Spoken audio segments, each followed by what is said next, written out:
So I watched Man of Steel recently, and as a Superman fan, believe me when I say it was a terrible experience for me, personally, in my opinion. I get that some people really enjoy this movie, and that's great. Heck, I really like Batman v Superman and Zack Snyder's Justice League, and I'll get back to that later in the video. But this movie just really grinds my gears. Don't get me wrong, there are a lot of good aspects to it. The directing is good, the costume and set design is good, the acting is good, but David S. Goyer really dropped the ball on this script. Not only is it really just uncompelling in a lot of cases, and just generally not done very well, but it doesn't get Superman as a character, or at least how I see him as a character. Because remember, this is all my opinion, and I'm just some asshole who thinks he knows better than everybody else. But here we are. Let's talk about Superman. But before I do, I should mention that this video is part of a mega collab here on YouTube called DC Defined. A collab that I am lucky enough to get in on the ground floor of. Now, this collab is run by Renegade Pop Culture, a podcast and website that talks about all things geek, so check them out. I was even in a recent podcast episode they did where we talked about Loki and the other Marvel shows. It was great. I had a great time, so watch that while you're done with this. Either way, linked below and in the card above is the DC Defined playlist where you can watch all the videos in the DC Defined collab. And feel free to make your own. Reach out to Josh Lozano, the head of Renegade Pop Culture, on Twitter, and you can get your video added to the playlist. If you're done watching this video and want more DC content, I implore you to check out that playlist. I know that there are even a few other Superman videos in the collab, so if you're in a Superman mood after this, go check them out. And if you love Man of Steel and hate my guts after this, I know my friend, the one that doesn't count, did a video ranting and raving about Man of Steel, so check that out after this as well. Anyways, when I signed on to do this collab, I was told to find a scene or moment that really defined an aspect of DC for me. Hence the name DC Defined. And then watching Man of Steel, it really clicked for me. There is a scene at the end of this movie that really defines Superman for me, and probably not in the way that you're expecting. So near the end of the film, Superman has saved the world from Zod and is talking to General Swanwick. I'll be kind of reenacting the scene to try to avoid DC's copyright, so here we go. Now, throughout the whole movie, there's been rumblings of this idea that would really be present in later movies, specifically BVS, that the world might not be ready for somebody with Clark's abilities, and they might fear them as being too powerful and being a potential threat, especially the US government. That Superman as a figure wouldn't and maybe couldn't be trusted. And here's the scene that goes on. So General Swanwick is saying, I'll ask the obvious question. How do we know that one day you won't act against America's interests? And then Clark, as Superman, responds with, I grew up in Kansas, General. I'm as American as it gets. Look, I'm here to help, but I have to do that on my own terms, and you have to convince Washington of that. And then Swanwick responds to that with, even if I were willing to try, what makes you think they'd listen? And Superman begins to reply with, I don't know, General. I guess I'll just have to, and in my head, I have completed the scene. I am practically screaming at the screen in my head, just thinking over and over again, I don't know, General. I guess I'll just have to hope. I'm thinking, if he ends this sentence with the word hope, it'll make the movie for me. Sure, there are lots of issues with the movie, some of it's boring, yada yada yada, but if he says this, it'll redeem the movie a little bit, it'll end on good terms, I'll like this movie a fair amount more if he just says the word hope. And it makes sense too. Contrary to what a lot of people will lead you to believe, Man of Steel doesn't completely neglect the idea of hope. Pretty much every time the Superman S symbol is brought up, somebody goes on a rant about how it means hope. So the groundwork is there, and I'm thinking to myself again, that at this point, if they just say the word, it will show that the movie knows what it's doing, and it will at least be partially redeemed. And then, the line finished. I don't know, General. I guess I'll just have to trust you. And in that moment, my shoulders shrugged, and I realized that this script just did not get Superman. Based on that line alone, I could tell that this movie did not prioritize Superman as a character. It prioritized seeing Superman as a character through the lens of other characters. In other words, it doesn't matter who Superman is, what matters is how the world reacts to Superman. This movie is not about an immigrant character learning to embrace their heritage and use it to help the world. This movie is about how the government doesn't trust Superman because he's a god. Lois Lane thinks there's more to Superman than being a god. Zod thinks that Superman is a representation of the failures of Krypton.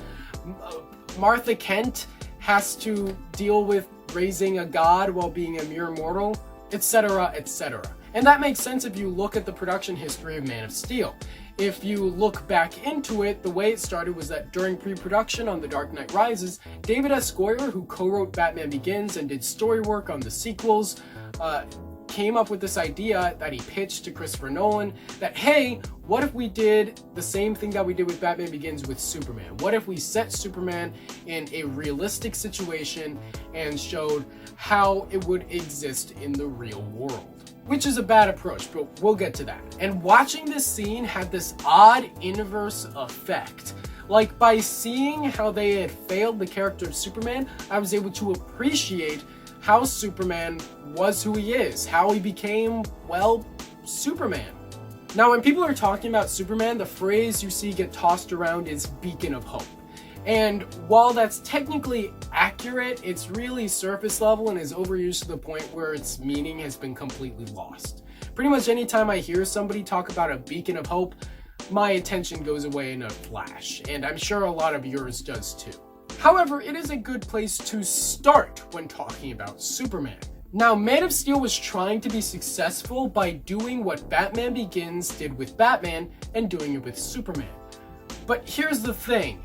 You can't do the same thing with Batman to Superman because Batman and Superman are inherently different characters, and probably not quite the way that you're imagining.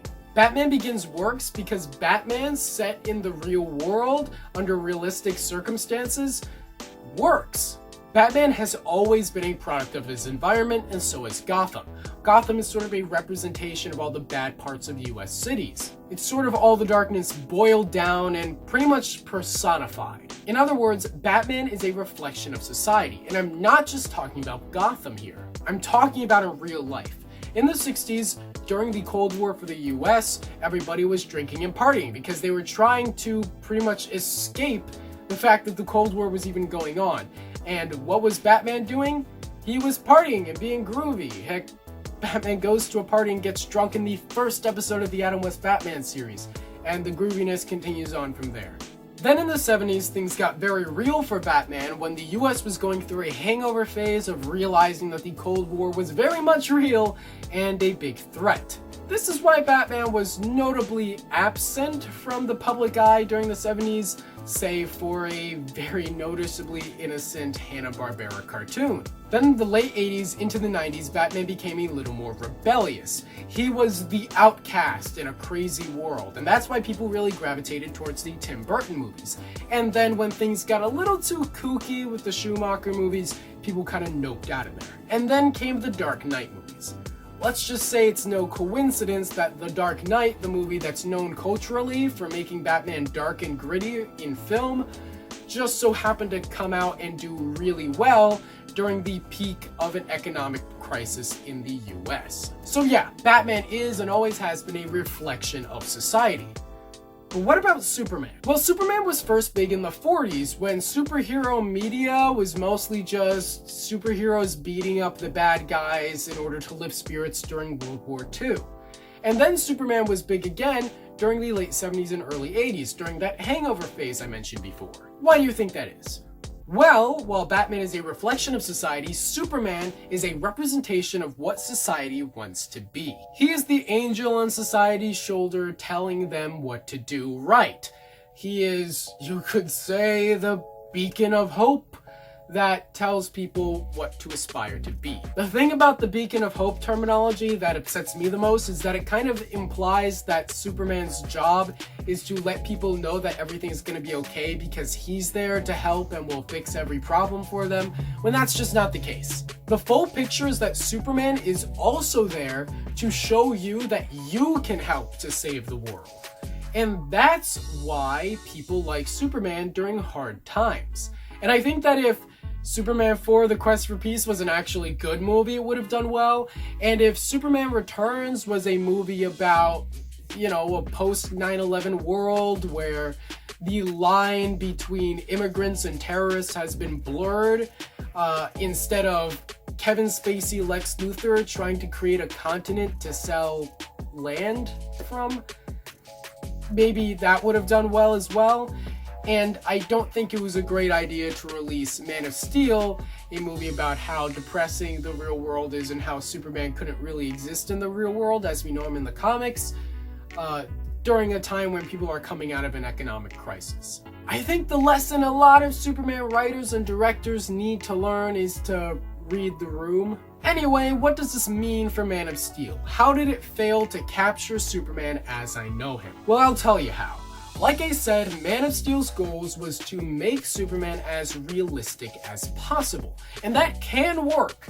However, the problem in their execution was how they handled Jonathan and Martha Kent. In this movie, very controversially might I add, Jonathan Kent is very unsure as to whether Clark should be using his powers to help the world or not. And a lot of people will defend the movie and say that it's very realistic for a parent to feel that way about their kid and be that sort of protective parent. But that's the thing. You can make every aspect of Superman realistic, and he can still be Superman. The one thing you cannot change is the Kent parents. Like I said earlier, Batman is a reflection of society, and that works because he is a product of his environment. However, Superman is how society wishes it could be, so Superman cannot be who he is because of general society circumstance. You can read every Elseworlds book known to man about Superman, but most of them boil down to one idea.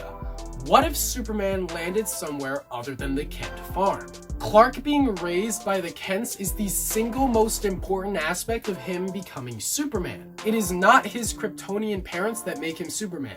It's his human ones that do. The Kents are supposed to be the best parents in the world. If he landed somewhere else, he could have become Batman, or a Russian living superweapon, or Amish. But instead he became the greatest hero of all time.